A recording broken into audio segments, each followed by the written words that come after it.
Hello, hello, hello. Can everybody hear me? Yep. Loud and clear. All Yeah. right. Sigmauno, you there? Here. All Loud and right. clear. Nice guy. What up? What up? And portahFamily. Let's go. I'm ready for it. I'm All ready for right, the let's do combo. this. Let's do this. All right. So with me, I've got portahFamily. He is a well-known individual in the community. And with that, I'm just gonna have him give a brief little introduction to himself. All So right. if you want to, go ahead and take it over. My name is Alex Porter. Part of the Porter family. Been part of the community for about almost going on 9 years. Been an educator and speaker of non-monogamy, featured on multiple platforms from Revolt TV all the way to Fox News. This is something I enjoy to do because I love the education to share out there and give people, share my experiences, my knowledge to navigate and make their journey easier than it was taking my own. But thank you for having me on this podcast, man. I really appreciate it. Hey, I'm just glad that you can make it. I'm glad you can make it. Next, Mr. Nice Guy, you want to give a brief introduction of who you are? Hello, Mr. my Nice. good. Hello, my good people. My good people. My name is Lawrence Leon Conley, aka Mr. Nice Guy, aka Leon Taste, aka Leon. I am a lifestyle swinger that's been in the lifestyle for since I was 19 years old. So do the math on that. Me and my wife have been happily married in the lifestyle for 15 years. Um, like my man was talking, like my man was saying, I believe education and knowledge and growth and sharing experience is how we navigate properly to have positive as well as reassuring connections as well as experiences in this lifestyle. So that's all I got. All right, sweet, sweet, sweet. And Mr. Sigma Uno, if you can give a brief description of who you are and what you can contribute today. Uh, my name is Sigma Uno, aka Walter Williams. I am not in the lifestyle, but I am a counselor, peer slash therapist. I've had multiple conversations with people that are in the lifestyle from an understanding point of view. So I feel like I understand it, but I don't. So I'm here to take a back seat and learn a bit and to give my input when asked for it. Okay. I got a homeboy that always says growth and development. So I mean, with it, passing on that knowledge is always good. I always love someone who is willing to be a student in order to eventually take over the role of a teacher. And I mean, with being in the field that you are, it's always nice to have that insight into different ways of living. So that way you can be able to help more people that you run across. Now, with it, I'm gonna go ahead and get straight into it. Today's topic is marching through the issues of ethical non-monogamy. Now, with it, a lot of people have the idea of ethical non-monogamy. They're usually familiar with open relationships and swinging. Ever since I think it was the tabletop red table discussions with Jada Pickett Smith and I think Willow Smith was on there, and she came out and said that she was polyamorous. That was a couple years ago. I actually had stated on a previous podcast that I was on. I was like, this was probably like 3 years ago. I was like, polyamory is about to take a major toll downward because now it's going to become trending. And when it becomes trending, a lot of people are going to see it as a new wave. And with that new wave, it's going to be interesting because of the fact that a lot of people are going to be joining the lifestyle and not really know what the lifestyle is. How you doing, Rio? How you doing, Steven? What's up? What's up?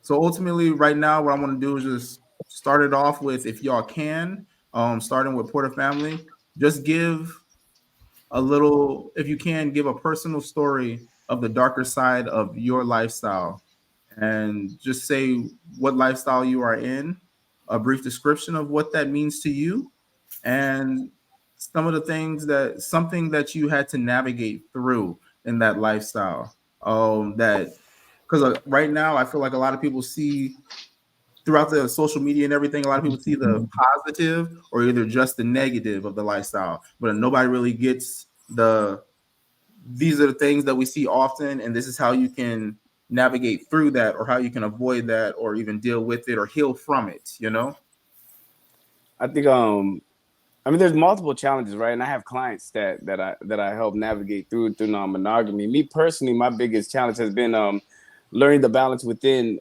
having plural relationships. I don't think we take enough. We understand enough, right? I was explaining this to somebody. I was like, a lot of people don't understand there's a difference between capacity and capabilities. You have to learn the tools, the knowledge, and the education, have the capability to have, and then find out your capacity when it comes to handling plural relationships. Some of us are not made to have plural relationships, and that's okay. Some of us, we need to understand when we are on what is it, polysaturated, where we met our capacity. You know what I mean? 2, 3 partners. And I think a lot of people need to realize what that looks like. Me, myself, taking on 2 individuals, I had to learn how to actually maneuver in those relationships.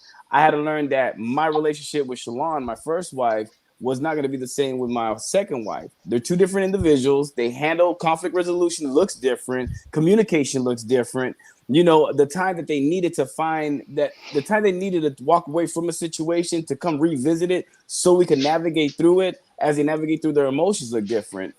So if we're not taking the time to study each partner individually before, and a lot of people, what I understand they do is they get accustomed to always, because I come from a throuple. We always create the group thing of everything. We're going to figure it out together. We're going to solve it together. But really, at the end of the day, if you don't handle things individually, you'll never understand everything together. So I think once I learned how to differentiate the 2 of how the situations were, it made my whole overall relationship more easier. One thing I did too, I carried problems from one relationship to the other. These are all things that you need to learn to not do. It naturally happens. It is 3 people. Sometimes when we're in a situation, we want to vent to one partner and then carry that pain to one partner. And sometimes loyalty in their mindset gets stuck to you, and it makes them look at your other partner and in a different kind of light. But these are, that's the challenge that me personally that I've seen. I always tell people, take the solution, get a mentor, learn how to study, how to communicate. There is 4 different levels of communication: assertive, passive aggressive, passive. Assertive is where you want to reach at. But a lot of times that what we don't understand is when we see thruples, we fall in love with the idea of what it looks like, right? Yep. 3 people, access to 2 other individuals. You know what I mean? The sex looks great. And you'll understand the depths of the relationship is not about the sex. It's about the investment into the relationship of what you're trying to create with each individual. And that's a whole other story. Yes. But that's a little bit of what it looked like for me. I want to ask a quick little question real quick. When it comes down to you and a throuple, self-love and knowing self, do you feel like that is a major component of it? Knowing exactly who you are as an individual? Because me personally, being in the lifestyle, I feel that you cannot go in and love somebody else when you don't fully love yourself. I feel like when you have another individual on, bring another individual on, they're ultimately adding to the love that you have already. You're not getting another love out of them. Does that make sense? No, I definitely agree, right? I'm going to add a little bit more to that. Yeah, I do believe self-love is something that is necessary, right? Because if you don't love yourself enough, you're not going to understand how to love another. Also at that, I know Shaquille O'Neal, he has said you never want to express yourself emotionally to the woman of your life. I think that's very I disagree with it. I understand its concept. Absolutely. But at the end of the day, if you neglect your own emotions, you're never going to validate mine. So if you're already in that position, you cannot bring that type of mindset into non-monogamy. So I believe in self-love, understanding how to navigate your own emotions, validate your own emotions so you can validate others. I also sit there and I believe in self-awareness. Self-awareness is going to help you understand others too as well. So these are things, the more you understand you, the more you learn how to navigate and process you is going to give you the capability. Like I said, it's all about capability and capacity, the capabilities and tools needed to handle multiple relationships if you choose multiple relationships. Blessings. Mr. Nice Guy. How we doing, everybody? First of all, let me just say, my man, I appreciate everything that you were saying. And a lot of the stuff is pretty much how I feel and how I navigate through the lifestyle as a swinger. So the question was, just to get an understanding of it, is what are some of the negatives that I've ran into that I hope to avoid? Well, before I get into that, let me give you a little bit of, my interpretation of that. When it comes to the negatives I've seen are usually rooted in misconception and false perception on what the lifestyle represents versus what it really is. In my experience, I've ran into a lot of people that are looking for areas to explore their sexuality or their sexual interest with a partner or someone they wish to share it with. And then there's others that look for reasons to validate their need to cheat. And more times than not, you hear about the bad situations before you hear about the good ones. If I'm That's why we're 100%, here tonight. what's up? What'd you say? I said that's why we're here tonight. So go ahead Yeah. and navigate through those. So a lot of the negatives I would say I went through weren't nothing. I'll still share them. Were situations that didn't really affect me too much per se, only because when it comes to a lifestyle, whether you're poly or you're swinger, or if you choose to explore openly, me and my wife have coined up the phrase, we have to have the 3 C's: communication, compatibility, and comfort. If you don't have that as a foundation, then it doesn't know. If you don't lay that path, that foundation, the path of everything else will not fall into place. Trust, respect, honor, commitment, all those things just go out the damn window, at least in our experience. Results may vary. I can only speak on me. So one of the issues I'd run into is whenever me and my wife are talking to someone or we're looking at someone, and we seem to discuss, hey, me and my wife in the lifestyle, we think you're a very attractive person. We'd like to, maybe explore, talk, or whatnot. The first thing I always get from women is, well, how about an alternative? How about what I do with you is between me and you, and what I do with my wife between you and your wife? Now, depending on your dynamic, that might be cool, but me and my wife's dynamic is different. We usually play together more times than not. And in the rare instances that we do play separately, it's because we've known that person for a while, we feel comfortable, and all those things just fall into place. So whenever I find myself in situations where I'm not doing the discreet, DL tango with people that most monogamous people are used to, that's when they're outside of their comfort zone and don't know what to do.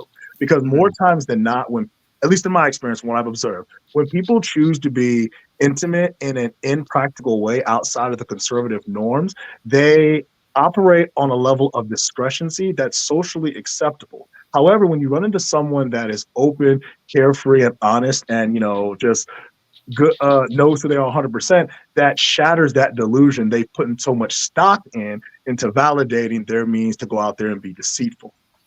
Does that make sense so far? So Yeah. more times than not, whenever me and my wife see that type of mindset, we just separate from it, peacefully, of course, and respectfully.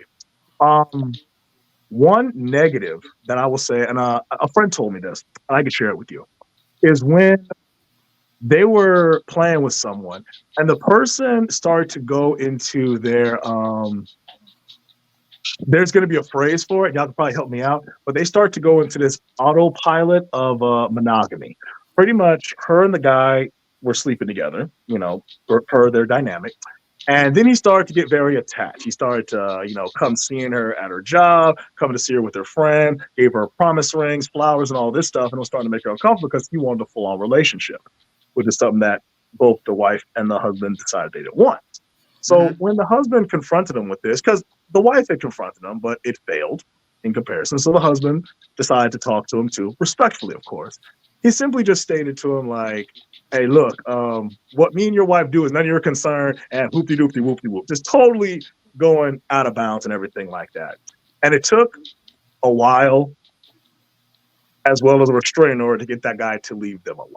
And I'd say that was probably the worst situation I've seen in the swinging lifestyle, outside of people getting divorced, only because when they come to the table to play or meet people or go to swing clubs, they're not 100% with each other. It's like 25, 75, or 15, 85 here, So again, it comes back to that piece of communication, compatibility, and comfort. If you have those things lacking, then more times than not, your experiences are not going to be as promising.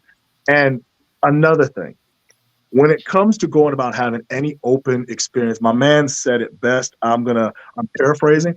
It's important to have a mentor and a guide to help you understand and navigate through certain things. Because again, a lot of people are going in with misconceptions as well as expectations that aren't really fair to themselves and to others. So hope that answers the question. Yeah, that for me that did answer the question. With it, I'm going to go ahead. Oh,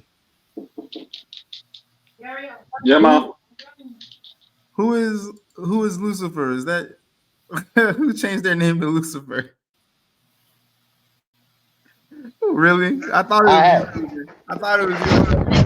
Okay, Yeah, no, that's me, man. That's everything I do on gaming and all that too. So that's okay. why I just went ahead and changed I was like, is this who I think it is? I was let me just ask the question.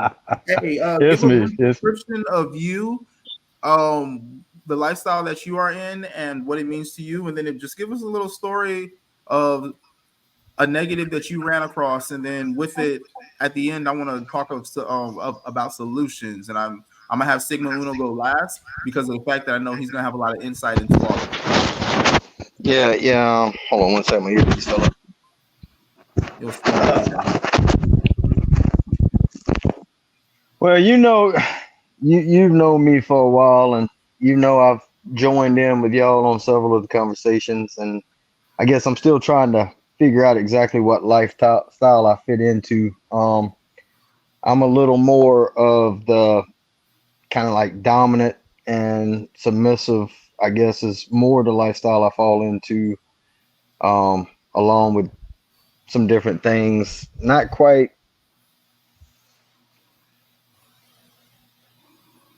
I mean,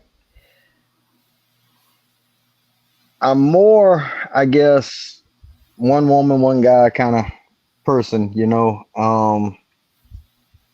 I've been intrigued by different lifestyles and looked into different things. We've had plenty of discussions over the years and the different groups we've been in, and I'm open to everything. And back to when me and you first hooked up and started chatting, man, it started off with my separation and me and my wife trying to look at other options to kind of spice up the relationship, I guess. Okay. And through that trial and error phase over the last few years, I've had in different aspects, whether it be poly or swinging kind of lifestyle, but nothing wrong with swinging. And like my man said, as long as you and your partner or can meet those 3 C's that he described, then it works. But I always found that I would come across where it would be feelings get started between one or the other, and it ended up causing the problems, kind of like what he described. And it's the same thing I see in the court system. We've had some people come in and it's destroyed marriages, just like he said. So I've seen those things, not firsthand, but in different aspects of my life. As I said, though, I guess I'm more of a dominant and submissive kind of person, and I can't say I've come across anything bad so far with that. It's just finding the right person that can understand the lifestyle, and so far I haven't run across to where I've run into problems with it. And some people, I had a few I've had to teach, and I had one reach out and just a few weeks ago, and she was asking me to explain it to her because she hasn't been on another like me, and asking me what can I tell her so she can try to teach them. And I had to explain it to her. That's not something you can teach. I brought you into that. I showed you that type of lifestyle. You fell in love with it, but it's not something you can teach because, either you're dominant or you're not.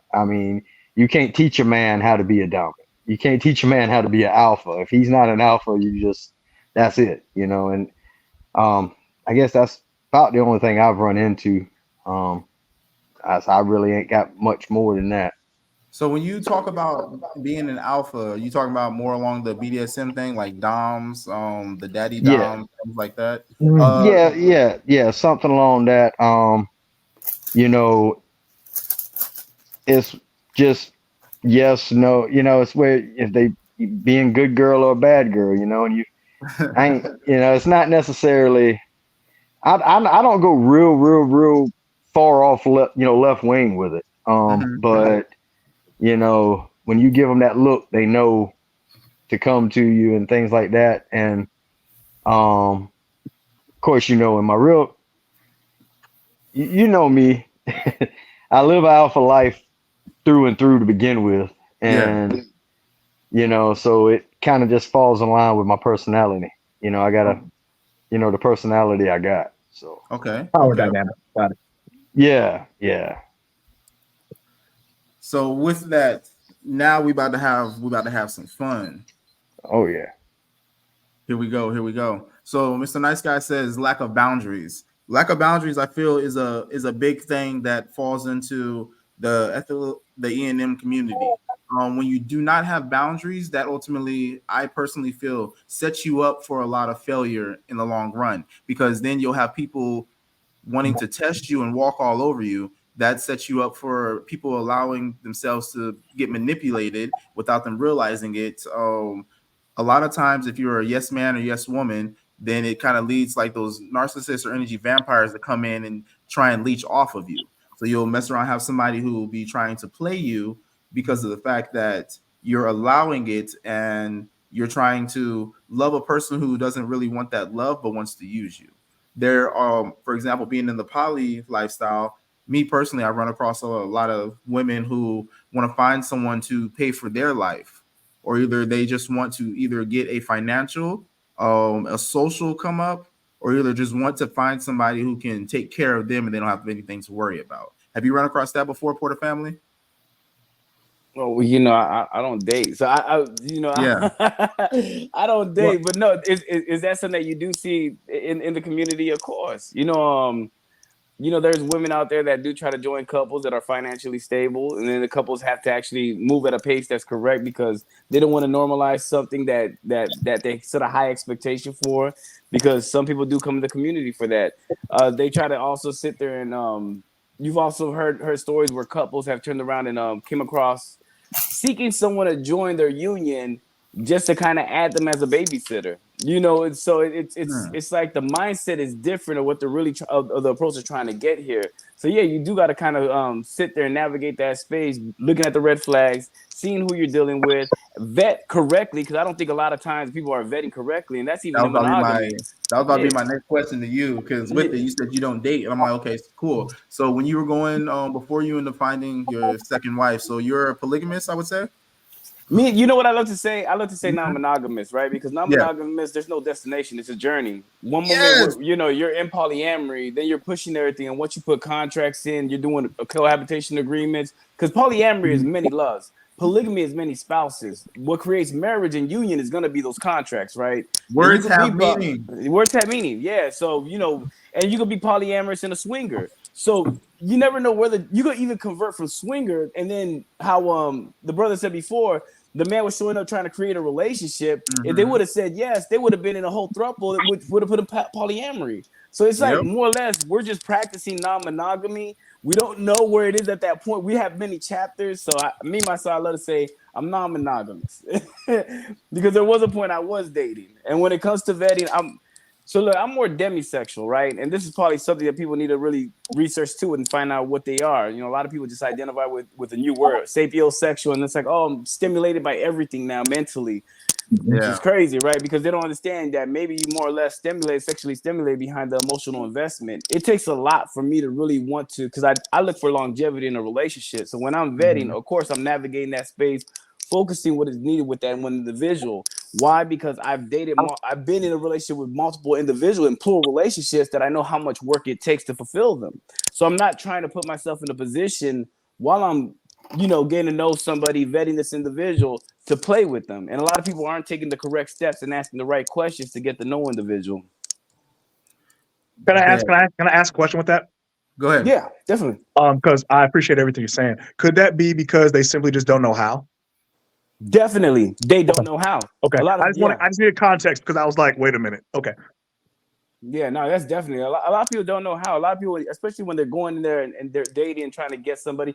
There's some people where I say vetting, they don't even know how that even looks like. So yeah, that's definitely Facts. correct. Facts.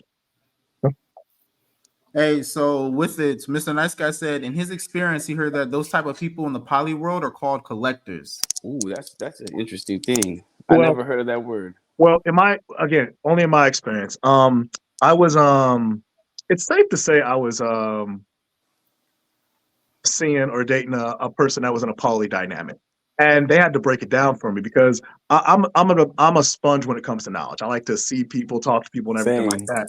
So when I hear my friend who's been poly for damn near 20 something years, and then I run into someone that calls himself poly, and then all I see them do is utilize people as assets, like to build furniture, to get groceries, to give them rides, places, stuff like that. And part of me's like, I always have to ask the question, what are you getting out of this situation? And for the most part, the most they can tell me is she's attractive and it's a pretty face. So I consulted with my friend. No.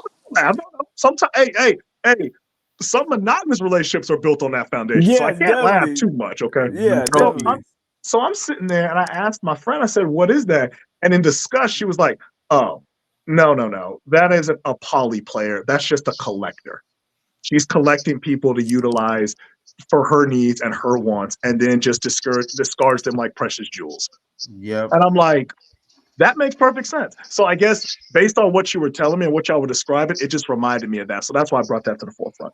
Oh, I love that term. Yeah, I never heard that one. I've heard of unicorn hunter, which I know Yeah. is big in the swinger community. That's big. That's big in the swing Yeah, community. It is. and then it's transitioned to segue into polyamory, where they consider the couples seeking singles to use them in different ways that benefit them, and they call them unicorn hunters. Because once they're done with them, they push them out and move on to the next. But Sure. I love the collector thing. I love yeah, that right there. I rocks with that. Just make sure you I give my like props that. when you use it on. I am. Make sure. Hey, nice guy told me because I want people to know my name too. Yeah, definitely. Go have to get it copywritten. Copyright Yeah. that. Coined. The guy you got to get coined. But yeah. Hey, Mr. Sigma Uno, Mrs. Sigma Uno, what y'all have to add? Because I know when it comes down to it, whether it's ethical non-monogamous or either monogamy, I feel like the vetting process and the type of individuals you run across are going to be similar. It doesn't matter whether you're doing ethical non-monogamy or either you're doing monogamy. You're still going to run across certain types of individuals. How would you? What is a good way? Not a good way. I'm trying to figure out how to ask this question. Proper ways to vet when it comes down to a relationship. Don't rush the process. Do not rush the process. It might look good. It might sound good. It might smell good. It might move just right.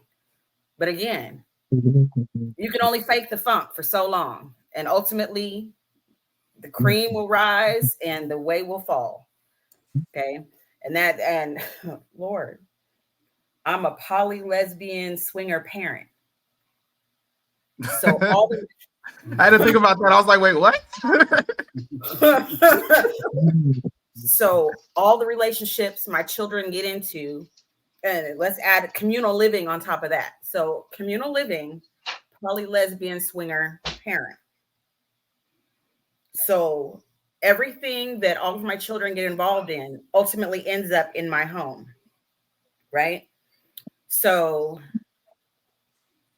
it's not necessarily a negative, but it's definitely a learning curve to allow them to experience and see certain things for themselves without getting in, intervening, putting in any sense, because one, yes, they are my children, but two, that's not my life. It's also not my lifestyle, but they are my children. So, recognizing and keeping at a relative safe distance to allow certain things to play out. But even in my position, those C's are definitely a requirement because we're in a communal living situation. So if there's any of those things are lacking in those relationships, it ultimately starts a breakdown and deterioration of the relationships within the house itself. Which, when we say problems, it causes problems. So again, don't rush the process. Do it like a job, like you're hiring a person. Get references. That I feel like that is town where you come from. I'm not gonna say Facebook stalk, but the proof is out there somewhere. I mean, really, you don't have no friends. Oh Lord, they don't have no friends. I love how you say it, right? Because a lot of people, they maneuver with a disguised intent, right? And then at the beginning stages of any type of dating, a lot of people, you're just meeting the representative. So you're not meeting the depths. You're not going into depths with them. That's why I love how she said, be patient, ask the right question. You know what I mean? Take it as if you're interviewing them for a job, because you are interviewing them for a position in your life. I hate to say it like kind of in that sense, but this is someone I'm going to take on long terms. I don't want to date the representative. And when something goes wrong, now I get to see the true you.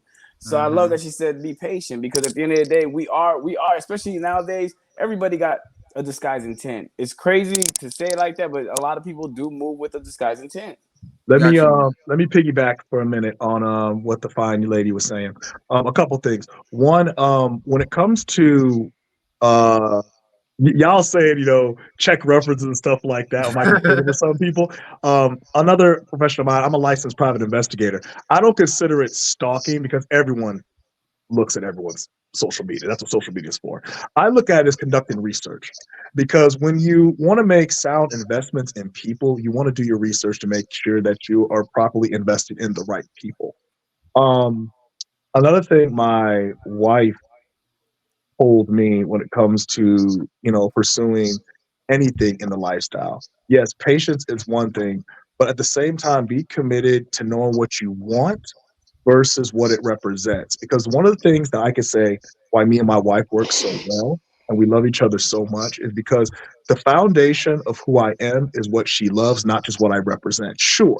I'm a handsome, good-looking, successful Black man that can do all these things, but there's more to it than that. There's times I'm a nerd, I'm a geek, I'm this, I'm that, I'm all these things. And you got to take in, I think what the brother's saying is the whole package of things. And most people don't take the time to consider that when they're dealing with the representative, that's going to come with its fair share of issues, problems, and concerns that may or may not be outside of your wheelhouse of solving, if you want to solve them. Again, if they're a sound investment. That's all I have to say.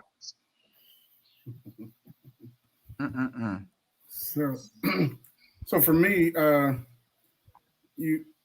I know there's a lot of different groups in regards to this, but in some cases, a monogamous relationship that's based in real trust. When I say real trust, you actually, I'll say this. I've dated people, I've had relationships in the past where I couldn't trust a person as far as I could throw them. So it wasn't likely that I would be okay with being connected with their friends as well as mine, male friends, female friends, whatever. But in a true trust and honest relationship, I can trust her and all the people that she knows in the past and not feel any sort of type of way about it. So it's like, it's an open thing to where we can go sit down and talk to friends that she's had in the past or people that she's had relationships in the past, and I feel nothing about it because that trust is there. And I don't know if it's the same basis across the board when it comes to to the groups that you guys belong to, or if that's even a factor. But I think for me, that's the most important thing. And then people that I've had conversations about their relationships with, it's been a struggle, even though when you talk about polyamorous and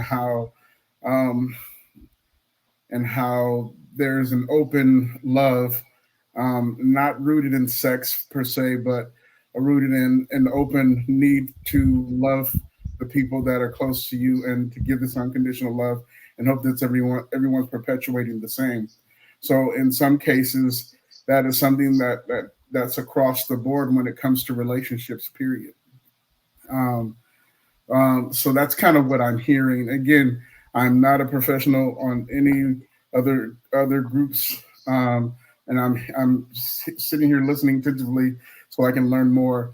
But from what I've heard so far, and my own personal experience, I feel like there are certain things that go across the board, that when you are in a fulfilling relationship, that trusting the person, being able to trust the person, opens the door to, hey, yeah, she's known this dude for 10 years. I've known him for 2 or 3 years. Do I trust her to be around him when I'm not there? Yeah, I do, because I trust her, regardless of whether who he is or not. I trust her. And again, if I'm wrong about the basis, then somebody correct me, because again, I don't know what it looks like across the board. Now, I would agree with you. Like I said, as I stated with me a while ago, I've looked into different lifestyles, and no matter what the lifestyle is, you got to be able to trust your partner or the person you're with. I would agree with you with that. From what I can tell, that's the number one issue. I mean, especially with what different things I do, because I mean, you got to trust the person to make sure that you don't push over the boundaries. Especially if it's anything to do with pain or anything like that. You got to be able to trust the person. If they've got, let's say, a safe word, like when that safe word comes out, it's time to stop. It's like pineapple. I don't have a safe word, but when you do got a safe word, or so you got to be able to trust that person, because you've got people out there that's just sick, right, and they get off it basically like torture. You gotta trust. I'm sorry for that. You gotta trust that you're safe with that person. Exactly. And I would think that would be in any lifestyle. In any lifestyle, 100%. You got to be able to trust that you're safe with them. Right. Yeah. With me, here's a personal thing with me that I had ran through before. To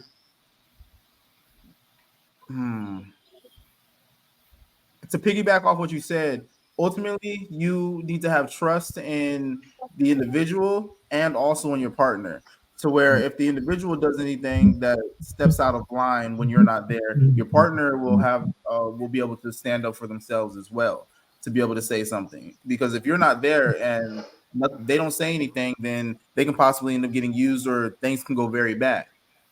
So I'm like, with it, it's like there needs to be trust on both parts.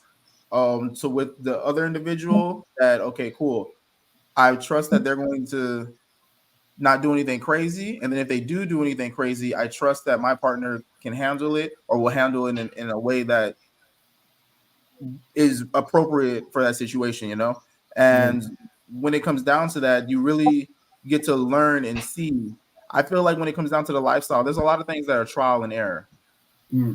When you go into the lifestyle, you're not gonna have all the answers right away. There's gonna be times where things happen, and you're going to have to learn based off of the situations that end up arising. Because, for example, me and my partner, me and my wife, we had a situation to where everything seemed cool until we started noticing a lot of things that they were doing, and then that's when a lot of the blame shifting and a lot of the red flags pretty much got confirmed. And one issue is when you're vetting someone, I'm like, there you have that new relationship energy, and during that phase of the NRE, a lot of people end up overlooking those red flags, because it's almost like they're looking for the positive in an individual. Now, not everybody does that, but a lot of times there are people who overlook the red flags, trying to go off of those green flags, the things that make them feel good. That right there is, I feel, a kind of selfish act, because it's like, okay, you as an individual may want something, or you feel that you're lacking or needing something, and you're finding it in this person. So the things that this person is doing that you may feel is wrong, you're overlooking it because of the fact that you're still getting some type of gratification based off of things that they are doing. So a lot of times it ultimately is setting yourself up. Like, I talked to Mr. Niceguy once before, and he told me, he was like, that's thinking what you did. So with it, it's like, and I mean, I learned as well that being in the community is a very good thing, because if you try and navigate in the lifestyle by yourself, or with maybe like one or two people, you're going to run across a lot of things, and you're going to have a lot of lessons that you're going to learn via firsthand experiences. If you are actually active in the community, talking with people, picking their minds and their brain and everything, you'll be able to learn a lot about other individuals who end up coming towards you, because most likely their name has been out there before. Also, at the same time, other individuals be able to point out things that you may be overlooking.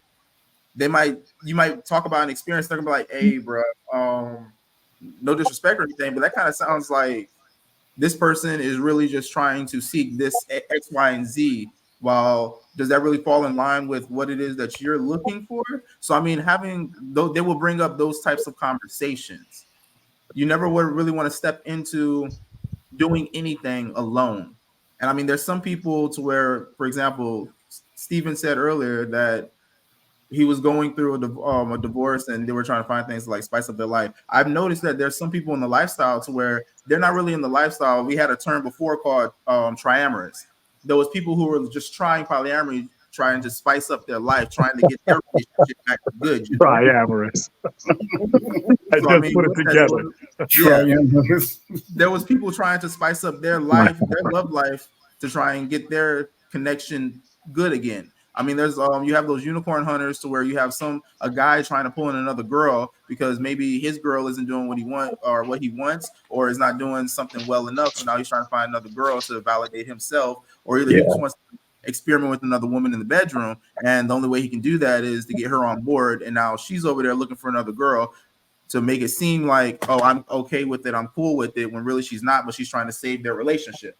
I mean, you have to be able to recognize these things when it's being presented to you. So let me ask you a question. So in those type of situations, like, I mean, I was there and I saw the full unmasking of some real serious manipulation when it came to your situation. But who calls bullshit in the middle of that? Who's responsible for calling bullshit? And if you're a community, how does that look? See, in my personal situation, cheese and bread. In my personal situation, a few of y'all on here know about what I went through. I'm just gonna do a brief little thing on that. I'm gonna have to call my wife on this because I feel everything in me boiling up right now. So ultimately, with good cause. me and my wife ended up dating a couple, and this couple was very manipulative. My wife has trauma from early childhood. A situation had rose to where the gentleman, he tried to engage in coitus with her. She physically pretty much told him no twice, and then verbally told him no. At that time, he tried to emotionally manipulate her and pretty much try and get his way by trying to guilt trip her. When I had brought it to their attention, they tried to gaslight me and tell me that's not what happened. My wife had a kind of, she was triggered and kind of froze up. And with that, they decided to attack me, saying that's not what happened. If she had an issue with it, she would say something right now. She was in flight mode, frozen. So she wasn't doing anything. So they attacked me. Then to find out later on that the husband had tried doing some stuff to her mom, and we found out later. But again, when we had brought it to the attention of higher authority, they tried to spin everything and made up a bunch of lies saying that I had mental issues and all these things, that I was making everything up. Me and my wife was making everything up. And they tried saying that my wife said that never happened, which was a lie. She ended up testifying against that. They tried to get other people to lie for them. So it turned into a whole scene. It was crazy. But who calls bullshit? I feel like when it comes down to it, in my situation, I was the one that called bullshit. But the issue is that nobody else spoke, which allowed them to try and gang up on me and make it seem like I was lying about everything because I was the only one speaking. And that was very difficult on my part because Now they were able to say all these lies, and nobody else was saying anything about what happened. So all those lies was making it seem like it was discrediting me and making it seem like I was making everything up. When it comes down to calling bullshit, I feel like everybody needs to step up and be like, you know what, that is fucked up. That is not right. In order for things to really end up happening. So to answer your question, who calls bullshit? When you see something wrong, say something. I mean, in the Marine Corps, we had a saying, do the right thing even when no one was looking. And that comes down Integrity. to courage. That comes down to literally having boundaries. That comes down to not being afraid to step up and say when something is wrong. They say in the Bible that in the end times, what's good will be seen as bad, what's bad will be seen as good. I feel like the way that the world is moving, a lot of things that are happening are negative, but nobody's saying anything because a lot of people want to be in that in group. Nobody wants to be looked at as a bad person for being a whistleblower or saying what somebody is doing. And that is causing a lot of issues in the community due to the fact that people see wrongdoing, but nobody says anything. And therefore now you're becoming an enabler to the behaviors of these people doing these things over and over and over again. And that's why now you have like that Me Too method, that whole Me Too movement, because it's like it wouldn't even be a Me Too movement if somebody had stood up before. But when only one person does it, it's easy for that person to get shut down because nobody else is saying anything. But then later on, everybody wants to come out and say something, or either at the time where the person is saying something, everybody wants to come to that person in private and be like, you know, that's fucked up, but nobody wants to say anything. So therefore, now it's like they're getting ridiculed and everything gets shut down. But later on, everybody wants to speak up about it after whatever. So it's difficult to say who calls bullshit because there's always going to be repercussions if it's just a one person. But if everybody stands up collectively, especially if there's things that have been happening for a long time, then everybody as a whole should call bullshit. Not just one person, the ones and twosies here and there, because what's going to happen is they're going to get shut down and the truth is eventually going to come out. But at that time, it may lead to the person who ends up calling bullshit it could turn very dark for them. It could, but when it comes to that, and especially when you're in a relationship with more than one person, it boils down to communication. Yes, there were a lot of things that was not communicated. I'm so sorry. I'm so sorry for interrupting. I'm usually great listening, but I have to go in a few minutes. My time's very short, so I just want to say this.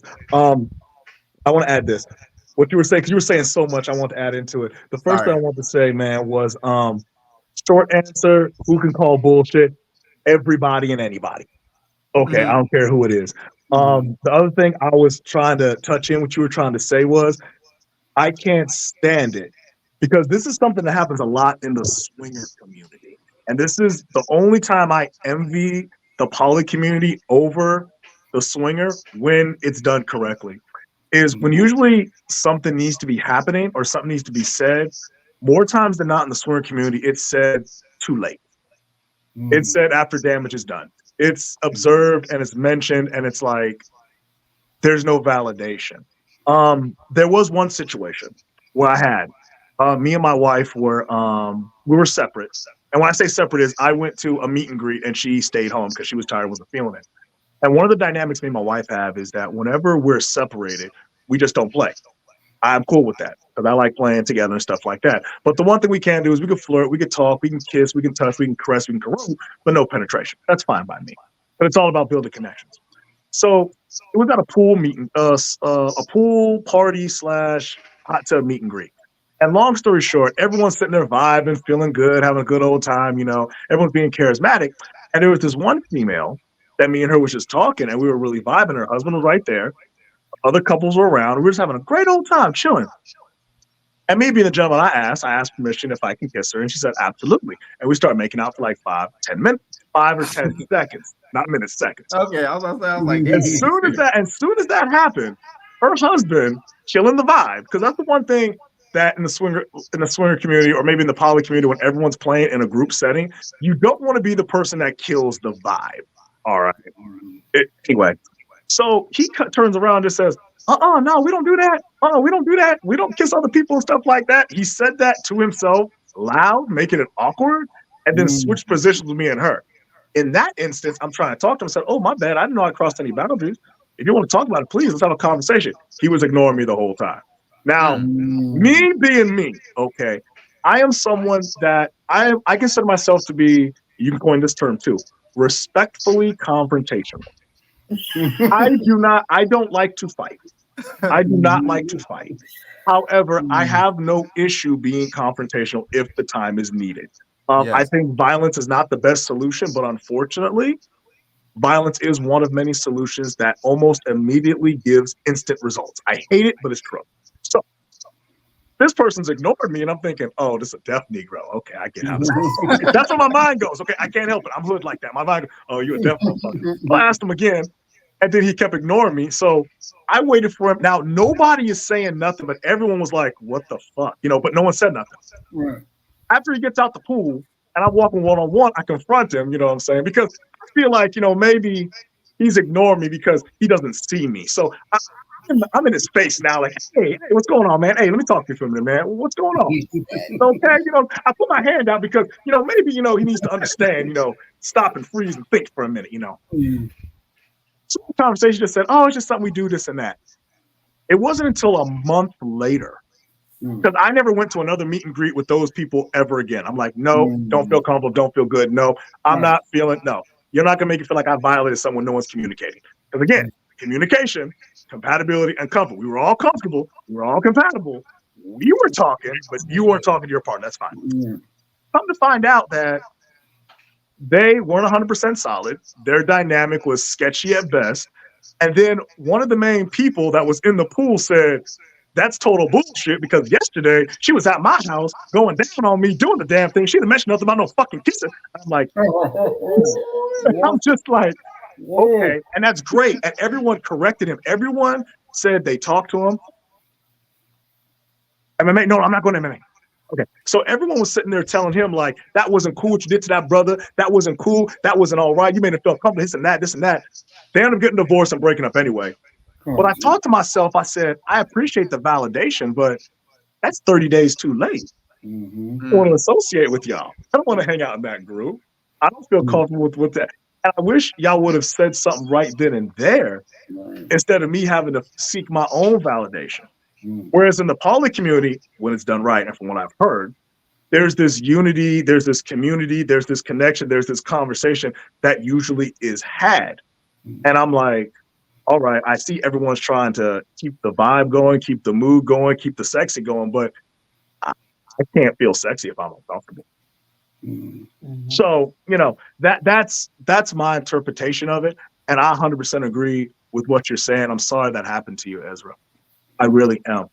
Listen, ladies and gentlemen, I apologize for my absence. I have to go, but I really enjoyed this conversation. I look forward to hearing what everyone has to share and say.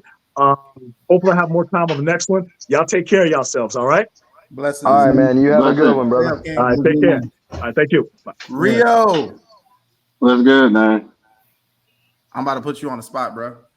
When it comes down to your lifestyle in the ENM, under the ENM umbrella, what are some things that have triggered you, and how did you navigate that? Triggered shit. Really nothing yet, but navigation is horrible right now because of where I'm at. It's not too many people that share the same lifestyle, and if they do, they're already in relationships. So I'll say the worst thing I could say is finding somebody to start off with.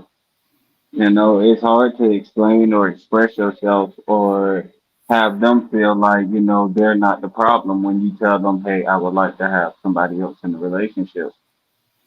It's real hard to explain that and express that. And I don't think most people will take that, in the lightest of ways. So right now, that's what I'm running into. Okay. portahFamily. What's up, family? I saw a twinkle in your eye. What do you have to add? About a situation about asking and running into a lot of people not going for it. Yes. Yeah, please add. I mean, a lot of people. Well, first and foremost, we got to be transparent with these individuals. I don't know if you're talking about your spouse or individuals that want to see if they're open to non-monogamy. Not everybody's open to non-monogamy. Mm-hmm. It is in the position to where it's transitioning to some people.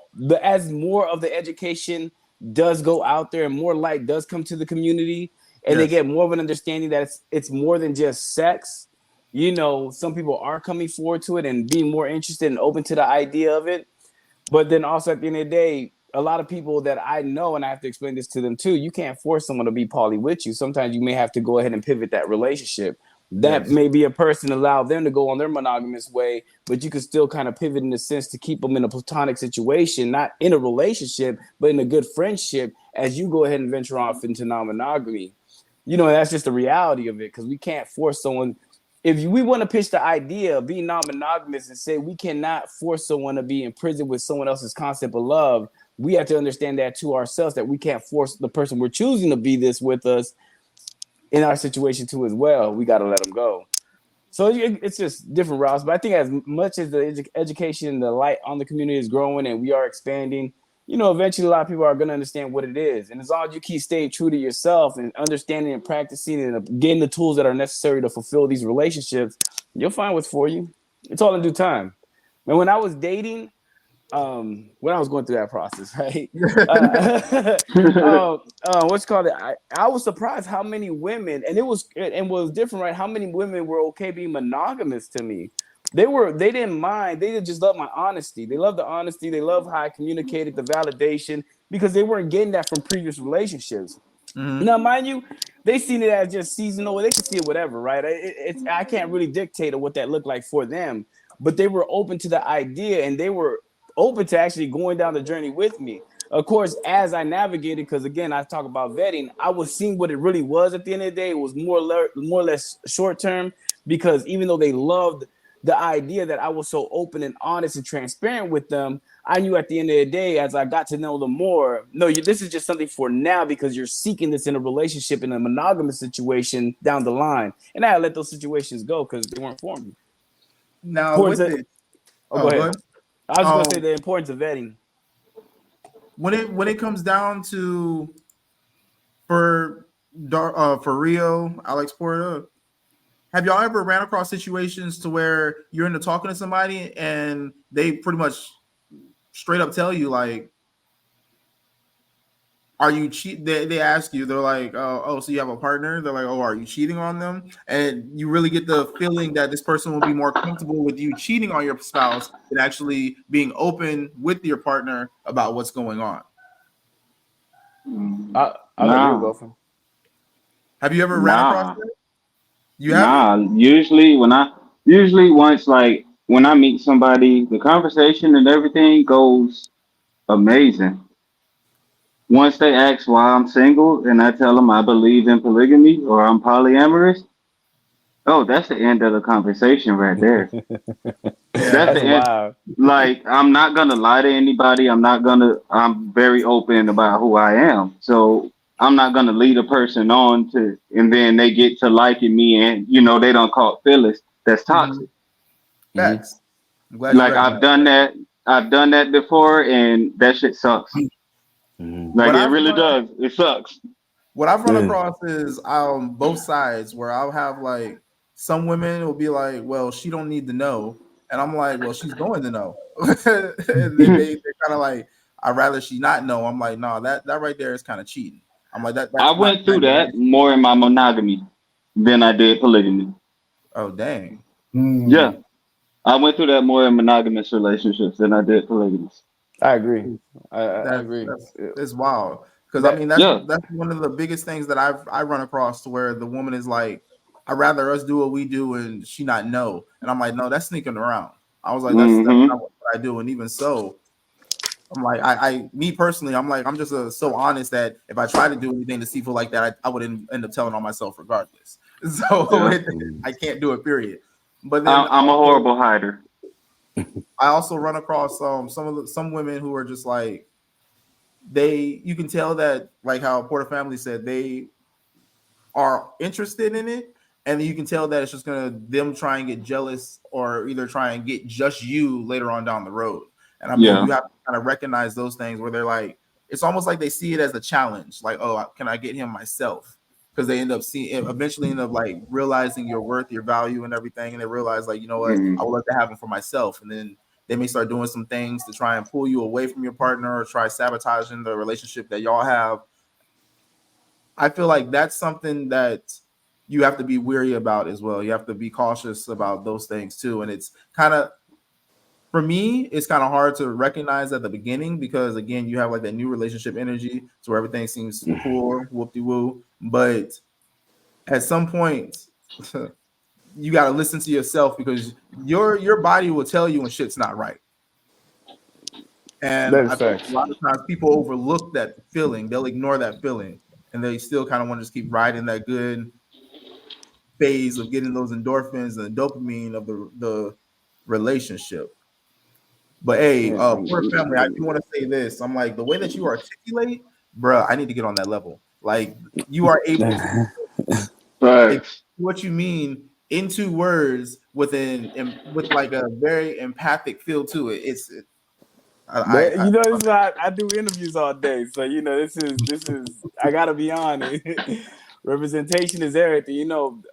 I'm one of the ones that represent the community, being on so many different media platforms. So I want to make sure when I say things, it's impactful and it's understood. Because again, like I said about Real earlier, once the education gets out there more and more, it's gonna really resonate with people, and people are gonna really look at this as an option. Because I always tell people, I'm not here to tell you non-monogamy is better than monogamy. But I'm here to tell you there's more than just vanilla ice cream. There's chocolate, there's strawberry. Take the option if you want, because it's choice over default. Right now, the way we're programmed as we're raised is by default, we got to choose monogamy because we'll be shamed guilt if we do non-monogamy. And most times at the end of the day, we'll find ourselves being deceitful, which is going to make it wrong anyway, right? Because now we feel wrong because our natural feelings is to have multiple partners. But if we say that openly, we're going to be shamed.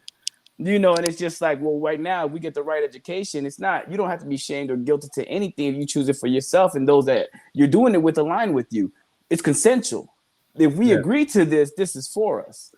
So it's just putting out that message and getting that message across the board so people could sit there and say, man, this is me. And I could be honest about it.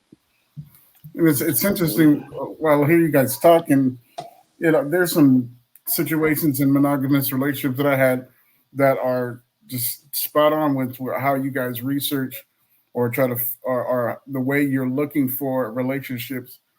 And I remember sitting in this relationship after 2 children were born. And during the course of this, understanding mentally the person that I was with and seeing what she obviously couldn't see, that she had completely checked out. And it was because of other stuff that happened in her family or whatever, but I saw myself as a non-factor. So it took me a while to get to a place where I'm like, you don't even see me. I'm not really here for you. It's time to move on.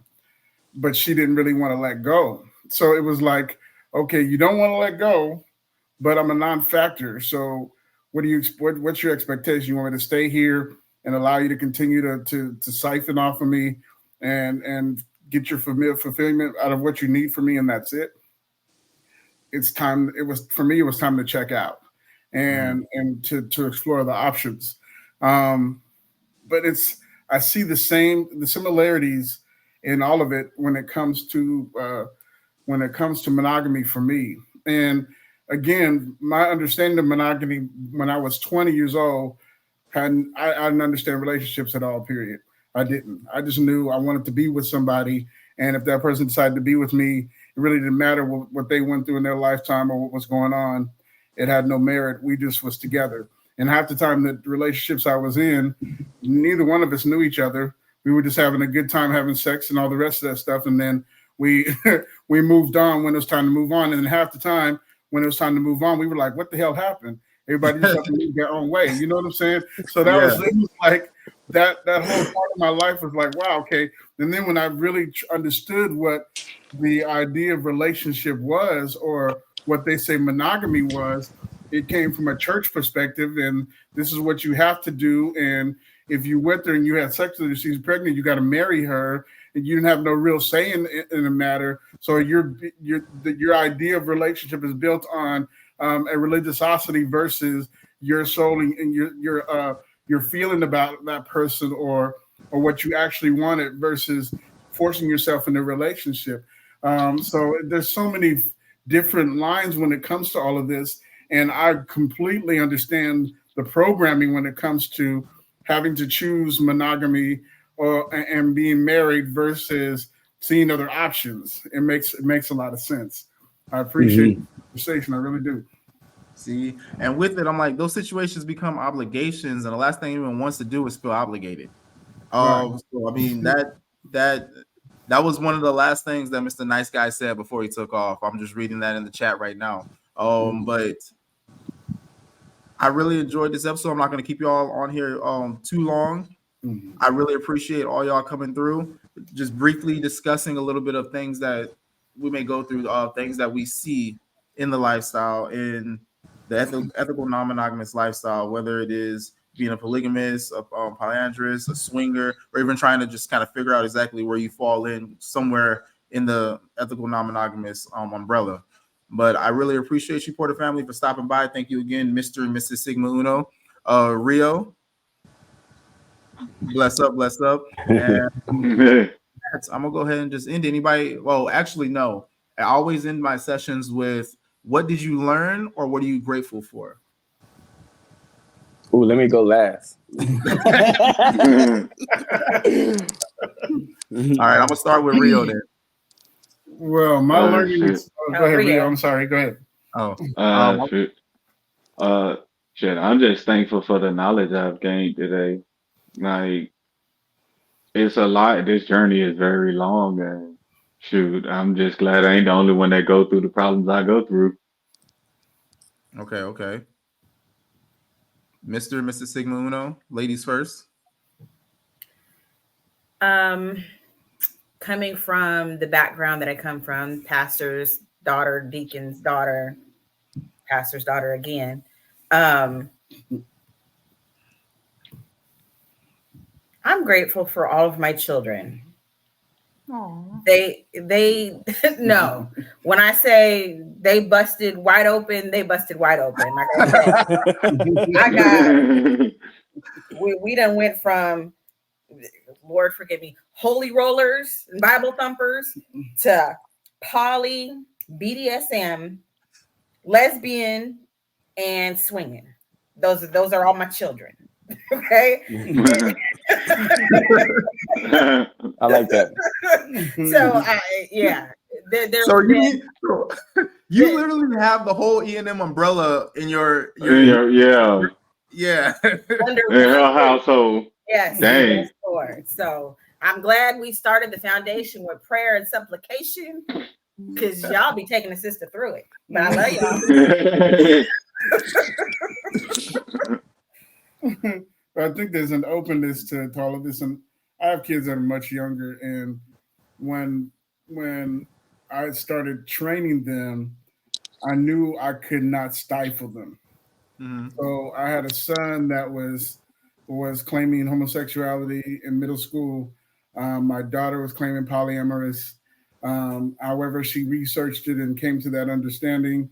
Another son that was toggling between straight and bisexual. And I had to learn. I couldn't stifle them. I couldn't Bible thump them and be like, hey, no, you can't do that. And listening to you guys tonight, I made a right decision. And then the evidence in my wife's, I love you guys. I love all you guys, and we can have a conversation about anything. And I'm not going to get huffy puffy and jump up and throw the King James version of the Bible at you. I want to see what you experience. And a lot of stuff that I just didn't do because I thought that there was a right way to do things and a wrong way to do things, and it was straight to hell's fire for you if you go in that direction, or you go to my left and I know you're not. all that type of mentality. So I have to sit back and listening to what you guys are talking about. It's people making choices about their life, and what's wrong with that? There's nothing wrong with that. Deep down inside, they're still the same people that we watch grow up is still the same people that decided, hey, I wonder what this feels like, so I'm gonna go try it. And I'm like, do what you got to do.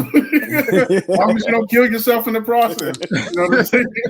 I love this. I love, and for my gratefulness, I'm grateful for the platform.